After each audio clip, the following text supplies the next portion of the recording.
ये पूरा प्याज काटुची कहीं प्याज और बेसन पिठा करिया पूरा पियाज बेसन पिठा मु तो कहीं खाई खाइ न कबे ना तो आज खाइ के देखियो केमतिया टेस्ट है मते कहयो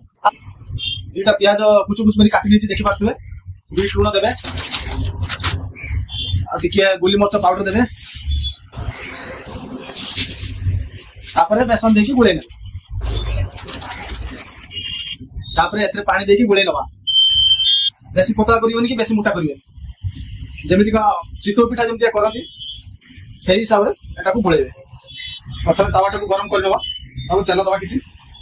गुळे रखि दबा बेसन प्याज एतरे दबा